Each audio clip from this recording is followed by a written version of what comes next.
3 lakh kilometre पर second यानी 108 crore kilometre हर घंटे में लाइट इतनी डिस्टेंस इस ब्रह्मांड में कवर कर लेती है।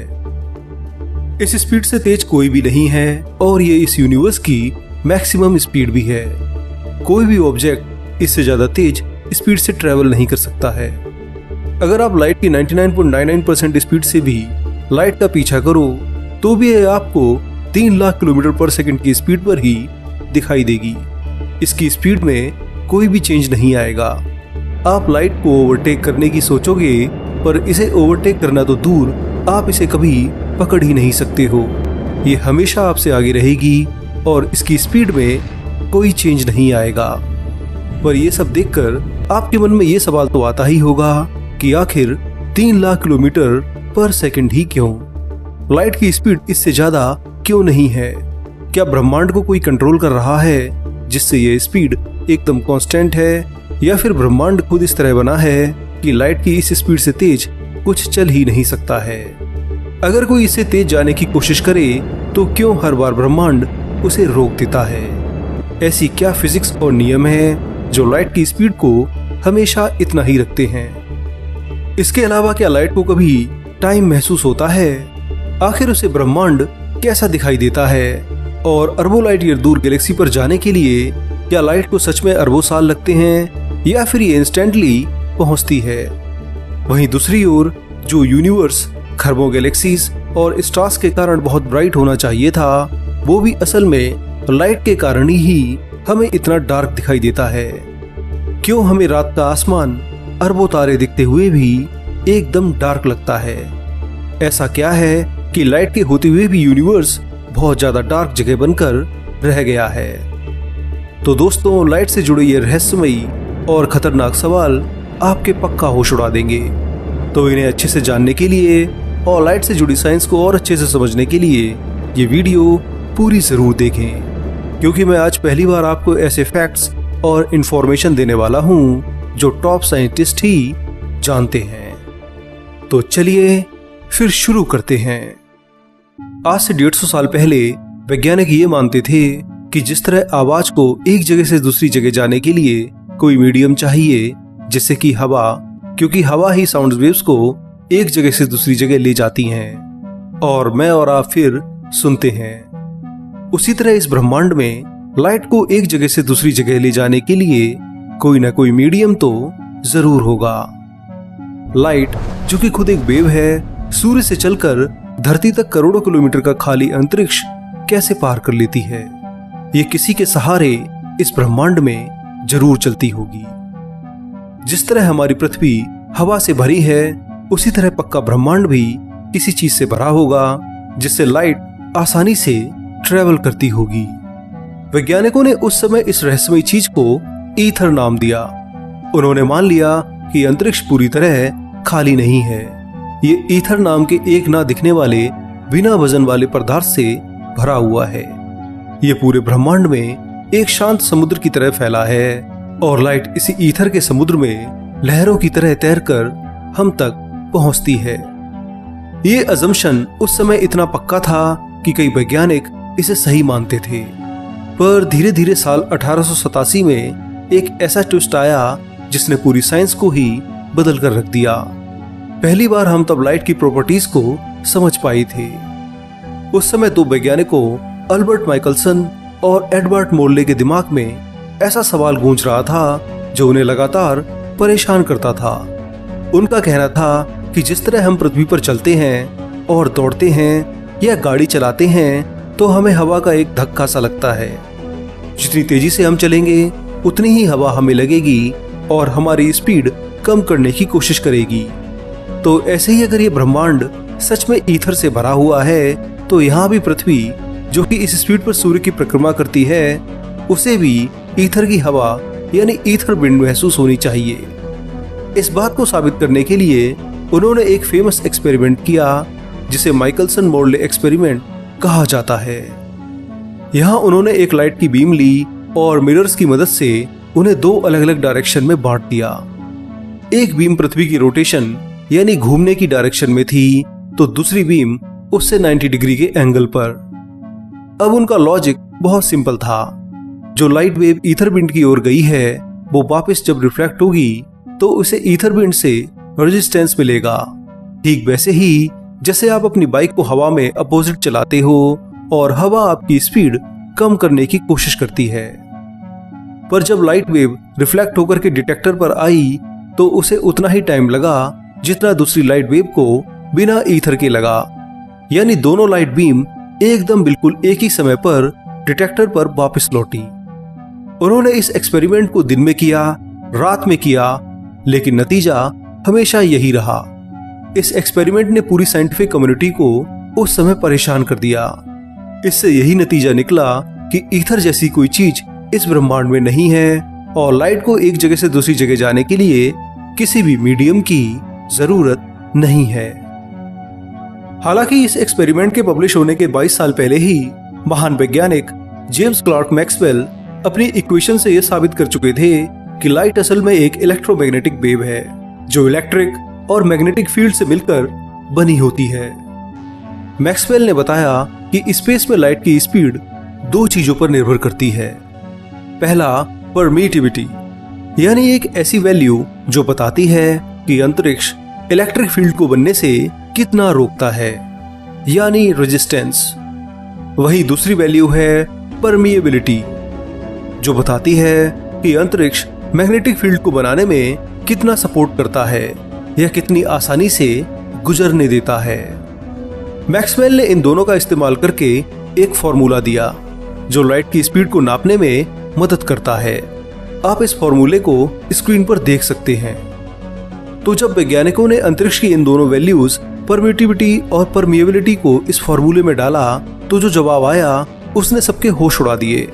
वह नंबर ठीक उतना ही था जितनी लाइट की स्पीड नापी गई थी, यानी लगभग 3 लाख किलोमीटर पर सेकंड, और कहें तो 29,97,92,458 मीटर पर सेकंड। अब अंतरिक्ष एक वैक्यूम की तरह ही है और इसकी सभी प्रॉपर्टीज हमारी पृथ्वी से लेकर ब्रह्मांड के दूसरे छोर तक बिल्कुल एक जैसी हैं। इसलिए इस फॉर्मूले के हिसाब से लाइट की स्पीड भी पूरे ब्रह्मांड में हमेशा एक जैसी यानी यूनिवर्सल ही होनी चाहिए। अब जब यह साबित हो चुका था कि लाइट को स्पेस में ट्रेवल करने के लिए कोई मीडियम नहीं चाहिए और ना ही इसकी स्पीड कम और ज्यादा होती है, बस कांस्टेंट रहती है, तो फिर इस आइडिया के आधार पर साल 1905 में अल्बर्ट आइंस्टीन ने अपनी स्पेशल थ्योरी ऑफ रिलेटिविटी से दुनिया को दोबारा चौंका दिया। उन्होंने कहा कि आप चाहे एक जगह खड़े हों या लाइट स्पीड से उड़ने वाले रॉकेट में हो, लाइट आपको हमेशा एक ही स्पीड से आपके पास आती हुई दिखाई देगी। आप भले ही क्यों ना लाइट की 99.9999% स्पीड पर चलें, पर जब आप टॉर्च ऑन करेंगे तो उसमें से निकलने वाली लाइट आपके साथ नहीं चलेगी, बल्कि सीधी 3 लाख किलोमीटर पर सेकंड की स्पीड से आपसे दूर भाग जाएगी। आप कभी भी लाइट स्पीड के रिलेटिव नहीं जा सकते हो। ब्रह्मांड लाइट की स्पीड कांस्टेंट रखने के लिए स्पेस और टाइम के साथ ही खेल जाता है। जब आप बहुत तेज ट्रेवल करते हैं तो आपकी घड़ियां धीमी हो जाती हैं, जिसे टाइम डायलेशन कहा जाता है, और लंबाई सिकुड़ जाती है, यानी लेंथ कॉन्ट्रैक्ट हो जाती है। ये सब सिर्फ इसलिए होता है ताकि लाइट की स्पीड हमेशा कांस्टेंट रहे। वहीं लाइट की स्पीड इसलिए भी कांस्टेंट रहती है ताकि ब्रह्मांड में कॉज और इफेक्ट का नियम सही से काम करता रहे। सोचिए, बोर्ड के पेपर देने से पहले ही, यानी कॉज से पहले ही आपको रिजल्ट मिल जाए, यानी इफेक्ट हो जाए, तो क्या होगा? ये तो बिल्कुल भी पॉसिबल नहीं है। इसलिए ब्रह्मांड लाइट की स्पीड को कांस्टेंट रखता है। अगर कोई लाइट से तेज चला जाए तो टाइम ट्रेवल कर सकता है और पीछे जाकर के अपने रिजल्ट को अच्छा कर सकता है। इसलिए ऐसा ना हो, ब्रह्मांड एक लिमिट लगाता है जिसे स्पीड ऑफ लाइट कहते हैं। तो वैज्ञानिक इन्हीं कारणों से मानते हैं कि लाइट की स्पीड वैक्यूम और कहीं तो स्पेस में हमेशा कांस्टेंट रहती है। पर क्या हम इसी लाइट की स्पीड को अपने इंस्ट्रूमेंट या फिजिक्स की मदद से कम और ज्यादा कर सकते हैं? तो दोस्तों, लाइट केवल वैक्यूम में और अंतरिक्ष में ही एक सेम स्पीड में चलती है, पर जब लाइट पानी या कांच से गुजरती है तो वह वहां मौजूद एटम से टकराकर धीमी हो जाती है। यानी लाइट का मीडियम बदल जाए तो स्पीड कम करना पॉसिबल है, पर इसकी स्पीड को तेज करना अब यहाँ थोड़ा ट्विस्ट आता है। नॉर्मल फिजिक्स कहती है कि इम्पॉसिबल है, पर कुछ ऐसी थ्योरीज हैं जो मानती हैं कि लाइट की स्पीड जो आज है वैसी बिग बैंग के समय नहीं रही होगी। हो सकता है उस समय इसकी स्पीड 3 लाख किलोमीटर पर सेकंड से ज्यादा हो, पर इसे पक्का प्रूव कर पाना बहुत मुश्किल है, क्योंकि हम बिग बैंग जैसी कंडीशन बनाकर एक्सपेरिमेंट नहीं कर सकते हैं। तो कुल मिलाकर आप केवल लाइट की स्पीड स्लो कर सकते हो, पर इसे बिल्कुल भी फास्ट नहीं कर सकते हो। ब्रह्मांड कभी भी इसे फास्ट नहीं होने देगा, चाहे आप कितनी भी कोशिश कर लो। इसके लिए आपको नई फिजिक्स वाला यूनिवर्स बनाना होगा, तभी आप लाइट स्पीड को इंक्रीज कर पाओगे। खैर, अब तक तो हमने केवल लाइट स्पीड की बात की। अब आगे मैं आपको ले जाऊंगा उस रहस्य की ओर जो आज भी सभी को परेशान करता आ रहा है। क्या लाइट को टाइम का पता चलता है? क्या लाइट के लिए टाइम एग्जिस्ट करता है? जब लाइट स्पेस में एक गैलेक्सी से दूसरी गैलेक्सी तक जाती है तो इन करोड़ों लाइट ईयर्स की यात्रा में क्या सच में लाइट को भी करोड़ों साल लगते हैं, या फिर ये करोड़ों साल केवल इंसानों को दिखाने के लिए ब्रह्मांड हमें धोखा देता है? यानी लाइट को ट्रेवल करते समय क्या फील होता है? मान लो एक फोटोन यानी लाइट का पार्टिकल किसी दूसरे तारे से निकला और उसे हम तक आने में 10 करोड़ साल लगे हैं, क्योंकि हम उससे 10 करोड़ लाइट ईयर दूर हैं। अब जैसे ही वह पृथ्वी पर पहुंचा तो आपने उससे पूछा कि तुम्हें पृथ्वी तक आने में कितना समय लगा। आपने सोचा कि फोटोन हमारी तरह ही कहेगा कि 10 करोड़ साल लगे, पर फोटोन का आंसर एकदम अलग था। उसने आपसे कहा कि भाई, मुझे अपने स्टार से पृथ्वी तक आने में 0 सेकंड लगे, यानी कुछ भी समय नहीं लगा। मुझे ब्रह्मांड एकदम ऐसा लगा जैसे कि फ्रीज हो और मैं इंस्टेंटली पृथ्वी पर आ गया।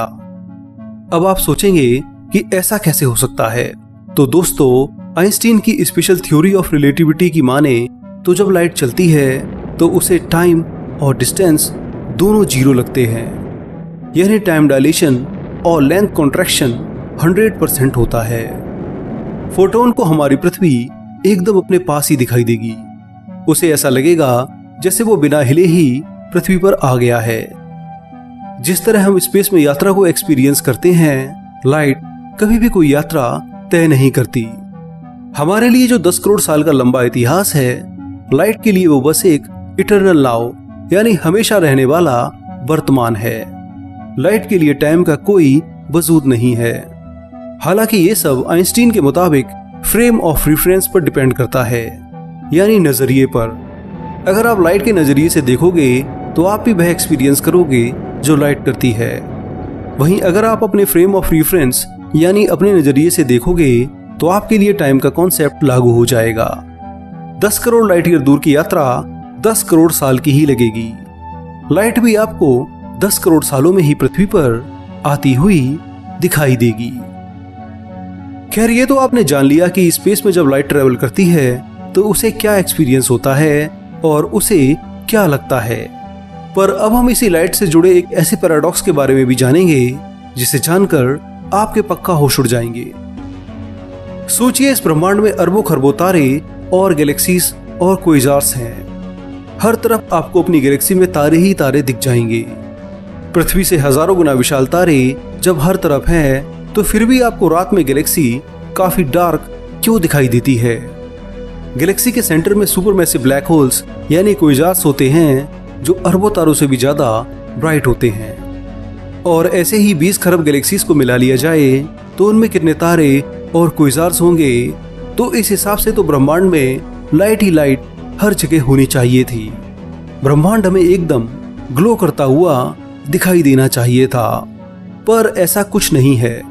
अरबों खरबों गैलेक्सीज के बाद भी आपको यूनिवर्स काफी डार्क दिखाई देता है। तो दोस्तों, इसे कहते हैं ऑल्वर्स पैराडॉक्स, जो सीधा इसी सवाल को पूछता है कि यूनिवर्स में सब कुछ होते हुए भी ये इतना डार्क क्यों लगता है। तो दोस्तों, इसके 2 रीजन हैं। पहला रीजन ये है कि हमारा ब्रह्मांड हमेशा से मौजूद नहीं था। बिग बैंग से लेकर अब तक इसकी उम्र लगभग 13 अरब 80 करोड़ साल है। इसलिए बहुत दूर के तारों की लाइट अभी तक हमारी पृथ्वी तक पहुंची ही नहीं है। और दूसरा बड़ा रीजन है ब्रह्मांड का फैलाव, यानी यूनिवर्स का एक्सपेंशन, जो कि लाइट की स्पीड से भी तेज हो रहा है। अब आप कहेंगे कि जब लाइट से तेज कोई नहीं चलता है तो यूनिवर्स कैसे इससे तेज एक्सपेंड हो रहा है? तो असल में यूनिवर्स एक खाली स्पेस है, ना कि कोई फिजिकल ऑब्जेक्ट या पार्टिकल। तो इसलिए स्पेस डार्क एनर्जी यानी एक अजीब सी एनर्जी के कारण इतनी तेजी से फैलता है कि हम उन तारों और गैलेक्सीज को देख ही नहीं पाते हैं। जब कोई तारा या गैलेक्सी हमसे दूर जाती है तो उससे निकलने वाली लाइट वेव्स खिंचकर लंबी हो जाती हैं। इसे साइंस में रेड शिफ्ट कहते हैं। तो खिंचने की वजह से वह लाइट विजिबल लाइट से बदलकर इंफ्रारेड या माइक्रोवेव में बदल जाती है और हम इंसान केवल विजिबल लाइट को ही देख पाते हैं। तो इसलिए हमें यूनिवर्स बहुत डार्क दिखाई देता है। अगर हमारी आंखें माइक्रोवेव में भी देख पाती तो रात का ये आसमान हमें हर तरफ से चमकता हुआ ही दिखाई देता। तो दोस्तों, ये तो थी ऑल्बर्ट्स पैराडॉक्स की बात। इस वीडियो में आपने लाइट से जुड़ी कई बातें जानी हैं और समझा है कि क्यों इसकी स्पीड एकदम कांस्टेंट है और ये क्या फील करती है। मुझे उम्मीद है कि आपको ये वीडियो काफी अच्छी लगी होगी और आपने बहुत कुछ नया सीखा होगा। अगर आपके मन में कोई सवाल या कोई फैक्ट है तो आप इस वीडियो पर जमकर कमेंट करें और साथ में वीडियो को लाइक और शेयर भी करें और साइमी चैनल को सब्सक्राइब भी करें। इसी के साथ मुझे दीजिए आज्ञा। अब मैं आप लोगों से मिलूंगा अगले हफ्ते एक और मजेदार वीडियो के साथ। तब तक के लिए नमस्कार। जय हिंद। आपका दोस्त शिवम।